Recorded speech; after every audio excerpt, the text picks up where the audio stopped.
Trianely Agustin dari kelompok 6 ingin membahas properti investasi bab 16. Pengertian properti investasi. Properti investasi merupakan aset baik tanah maupun tanah yang merupakan milik sendiri maupun diperoleh dengan kapital les, dan pemilikan aset tersebut tidak untuk digunakan sendiri dalam kegiatan operasional perusahaan. Aset untuk didiamkan maupun disewakan kembali dengan metode operating lease dan dapat memberikan pendapatan bagi entitas. Properti investasi, ada tanah yang dikuasai dalam jangka panjang untuk menaikkan nilai dan bukan untuk dijual jangka pendek dalam kegiatan usaha sehari-hari. Tanah yang dikuasai saat ini yang penggunaannya di masa depan belum ditentukan.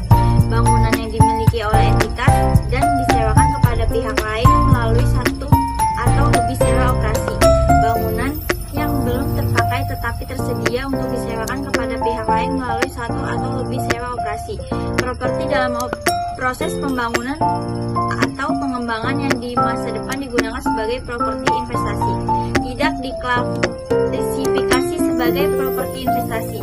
Properti digunakan untuk dijual maupun untuk kegiatan sehari-hari, atau properti masih dalam proses pembangunan oleh pengembangan dan akan dijual. Properti dalam proses pembangunan atau pengembangan atas nama pihak ketiga. Properti yang disewakan kepada entitas lain dengan cara sewa pembiayaan. Properti yang digunakan sendiri termasuk properti yang dikuasai untuk digunakan di masa depan sebagai properti yang digunakan sendiri. Properti yang dimiliki untuk pengembangan di masa depan dan penggunaannya selanjutnya sebagai properti yang digunakan sendiri. Properti yang digunakan oleh karyawan, properti yang digunakan sendiri yang menunggu untuk dijual. Pengukuran properti investasi. Pengakuan awal properti investasi. Pengakuan awal dilaporkan sebesar biaya perolehan. Biaya perolehan sama dengan harga pembelian dan setiap pengeluaran yang dapat didistribusikan secara langsung.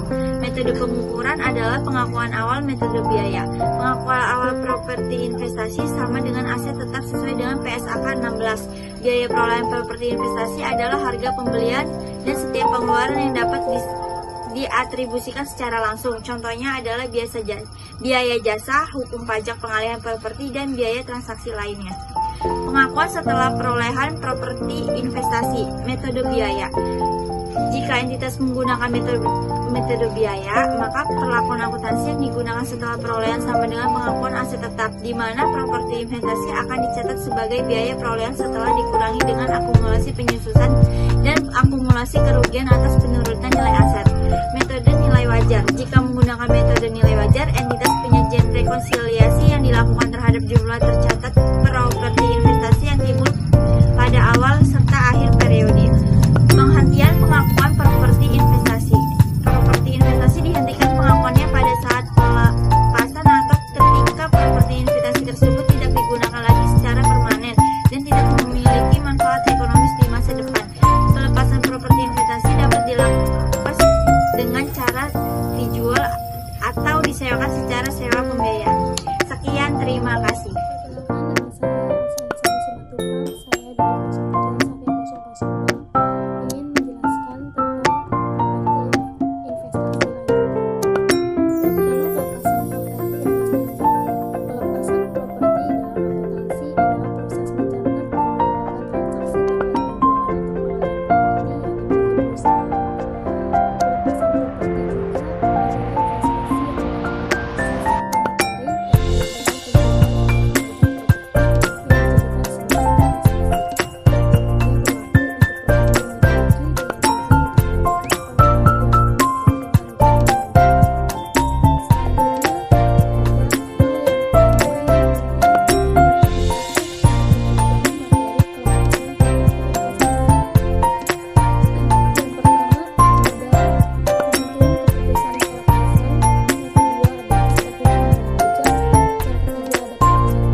Model biaya atau model nilai wajar.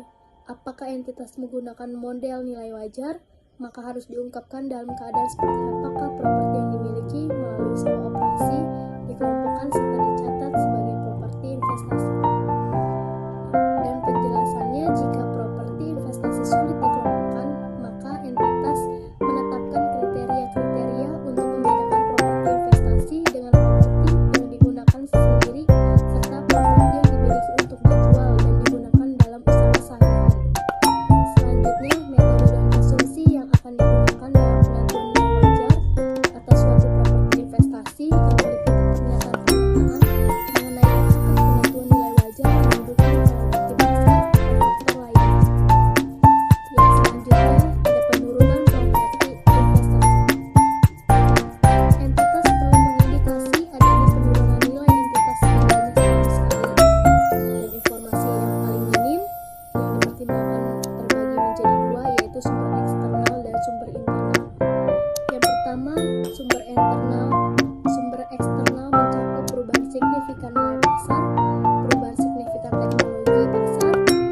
bab 18, yaitu akuntansi aset tidak berwujud.